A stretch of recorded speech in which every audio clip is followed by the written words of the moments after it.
Assalamualaikum warahmatullahi wabarakatuh. Bagaimana anak-anak kabarnya hari ini? Apakah sehat semuanya? Kalian sudah libur selama 10 hari anak-anak. Alhamdulillah kelihatannya adalah sudah fresh semuanya wajahnya. Nah, kita masuk di pembelajaran pendidikan agama Islam anak-anak, yaitu adalah di bab 6 di semester 2 ini, yaitu adalah hidup damai dalam kebersamaan.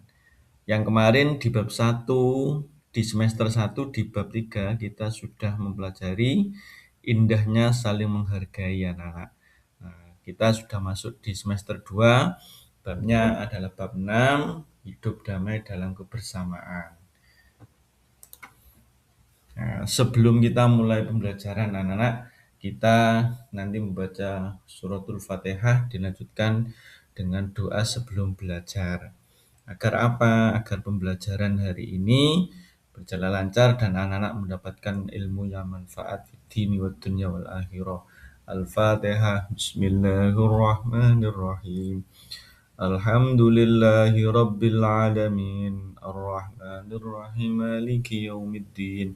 Iyyaka na'budu wa iyyaka nasta'in. Ihdinas siratal mustaqim. Siratal ladzina an'amta 'alaihim ghairil maghdubi 'alaihim waladdallin. Amin. Raditu billahi rabba wa bil islami dina wa bi Muhammadin nabiyya wa rasula.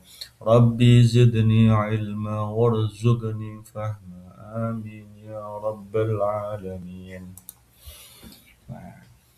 Anak-anak, pada pagi hari ini, pada pembelajaran pendidikan agama Islam di bab 6 ini, apa tujuan pembelajaran pada bab 6 ini anak-anak? Satu adalah peserta didik mampu membaca dan menulis Quran Surat Ali Imran ayat 64 dan Quran Surat Al-Baqarah ayat 256 dengan benar.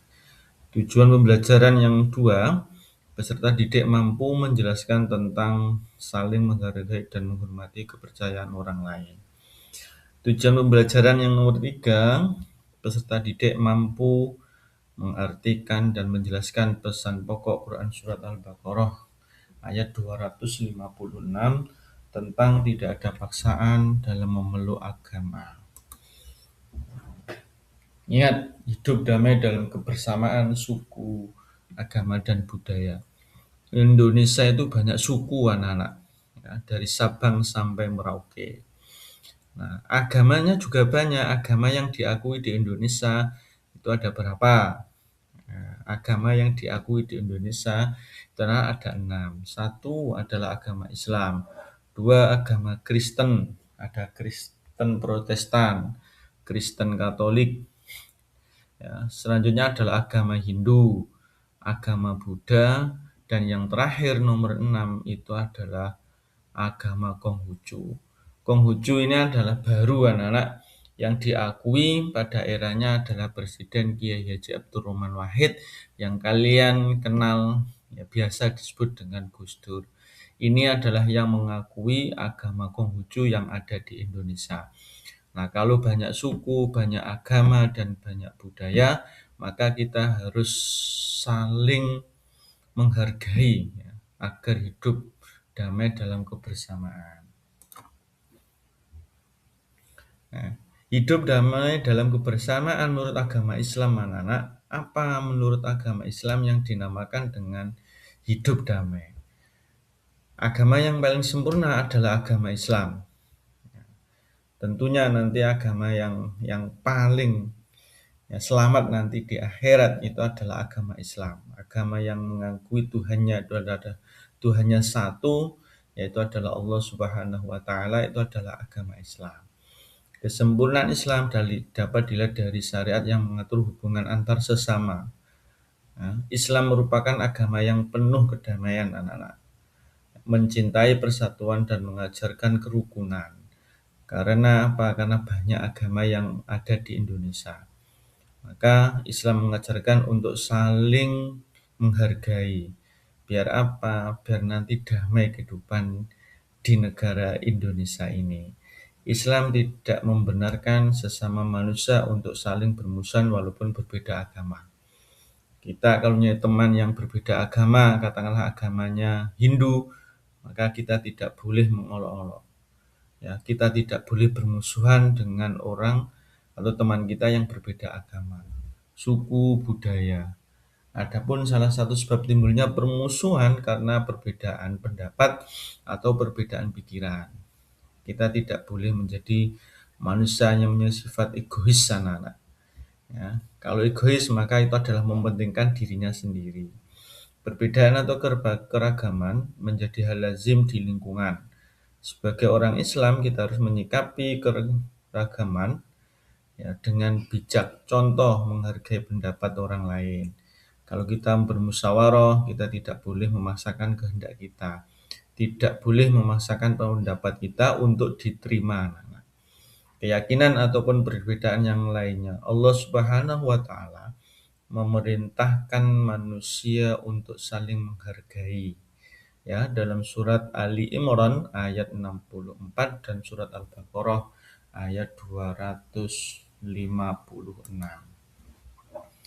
Nah, selain surat Ali Imran ayat 64, Allah Subhanahu wa taala juga menjelaskan keberagaman ya, dalam surat Al-Baqarah ayat 256.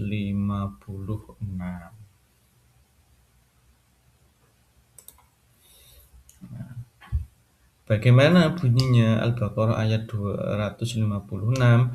Bismillahirrahmanirrahim. La ikraha fiddin. Qad tabayyana ar-rusydu minal ghayy. Faman yakfur bit-taghuti wa yu'min billahi faqad istamsaka bil 'urwatil wuthqa la infisama laha. Wallahu samii'un 'alim. Tidak ada paksaan dalam menganut agama Islam. Sungguh telah jelas jalan yang benar dari jalan yang sesat. Siapa yang ingkar ya kepada tauhid dan beriman kepada Allah, sesungguhnya telah berpegang teguh pada tali yang sangat kuat yang tidak akan putus. Allah Maha mendengar lagi Maha mengetahui. Isi kandungan surat Al-Baqarah ayat 256. Perhatikan anak-anak. Ayat ini memulai asbabun nuzul. Nah, asbabun nuzul itu artinya adalah sebab-sebab turunnya ayat Al-Quran. Diriwayatkan dari Ibnu Abbas radhiyallahu an, dahulu ada seorang wanita yang melahirkan beberapa bayi, namun tidak satu pun dari mereka yang bertahan hidup. Ia pun bernazar atas dirinya apabila satu anaknya saja hidup, maka ia akan menjadikan seorang Yahudi. Turunlah surat Al-Baqarah ayat 256 yang menjelaskan bahwa tidak ada paksaan dalam memeluk agama. Umat Islam tidak boleh memaksa umat agama lain. Seorang muslim hanya memiliki kewajiban menyampaikan agama Islam, bukan memaksa orang lain masuk agama Islam. Kamu nanti tidak boleh menghina atau menyalahkan keyakinan mereka. Karena ya, hak asasi yang paling asasi adalah memeluk agama. Jadi kalian tidak boleh menyalahkan ya, agama yang paling yang kamu anut itu nanti akan masuk neraka, tidak boleh seperti itu. Hal tersebut dapat menyakiti perasaan mereka sehingga dapat menimbulkan permusuhan. Nah, pesan-pesan pokok dalam surat Al-Baqarah ayat 256.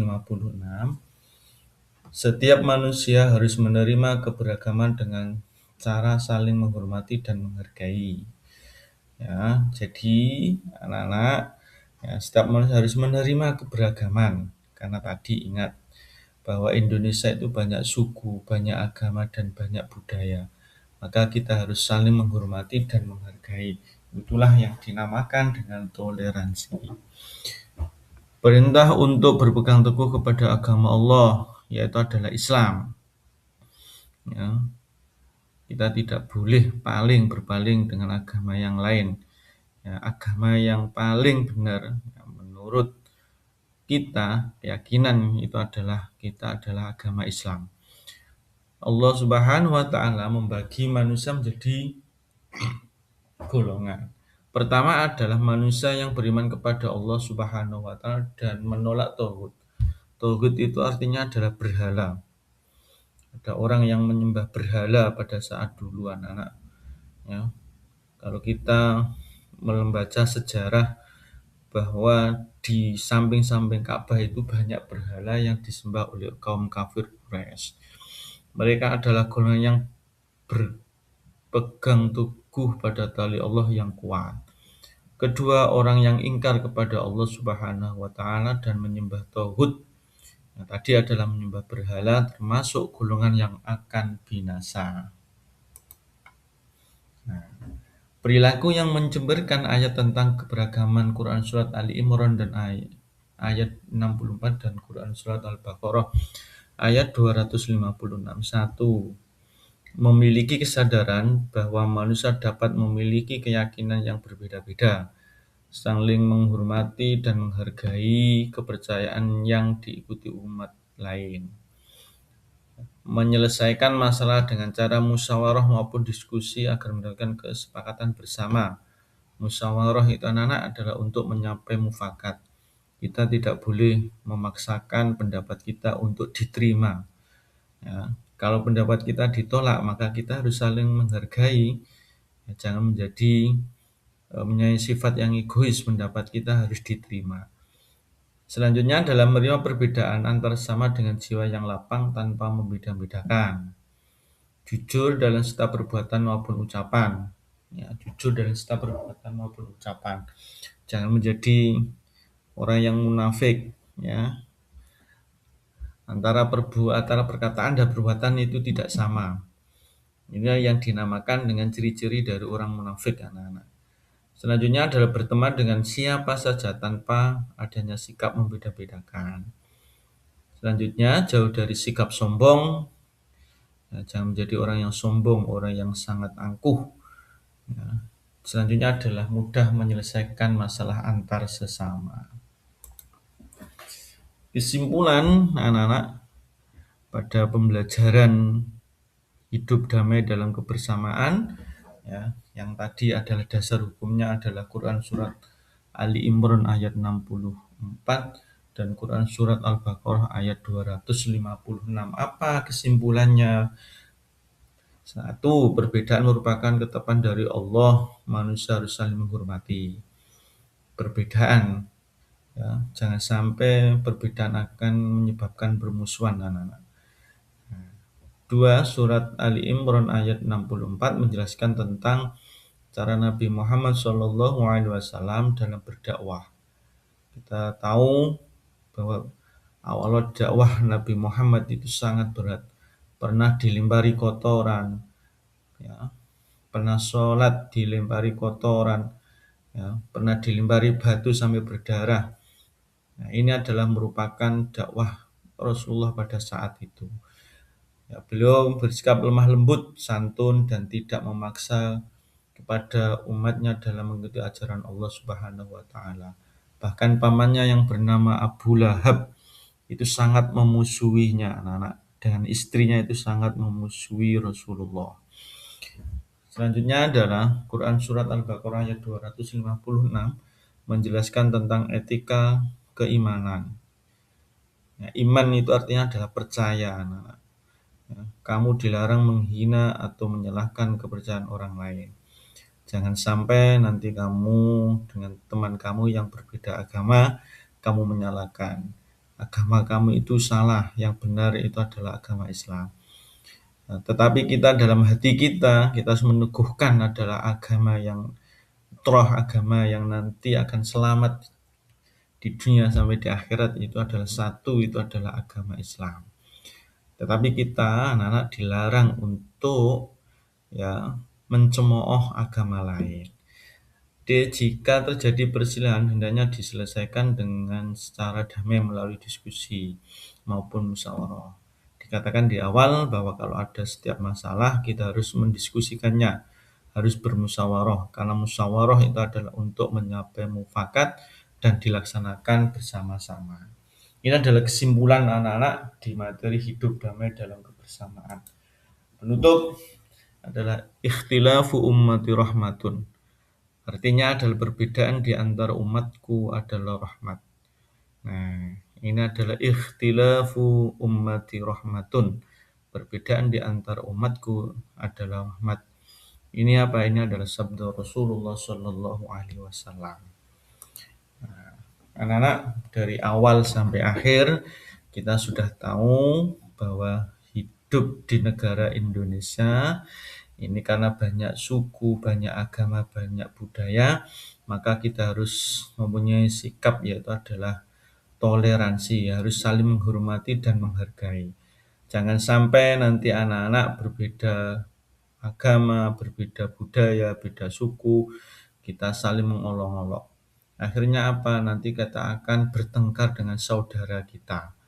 Maka hindari, karena Rasulullah adalah cerminan dari panutan kita itu adalah sangat damai anak-anak. Rasulullah mengajarkan kita untuk damai, untuk saling menghormati, saling menghargai, ya, agar menjadi umat yang beragama saling menghormati antara satu dan yang lainnya.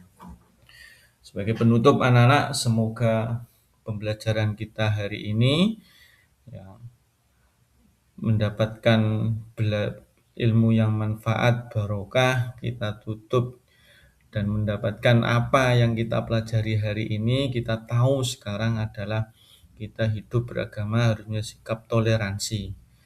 Ya. Jangan sampai nanti kita tidak mempunyai sikap toleransi, maka nanti akan angkuh atau akan sombong anak-anak. Nah, semoga pembelajaran hari ini bermanfaat bagi anak-anakku semuanya dan bisa diterapkan nanti di lingkungan sekolah maupun di lingkungan di luar sekolah. Terima kasih anak-anak, semoga bermanfaat dan tetap semangat. Mari kita tutup dengan bacaan hamdalah. Alhamdulillahirabbil alamin. Wassalamualaikum warahmatullahi wabarakatuh.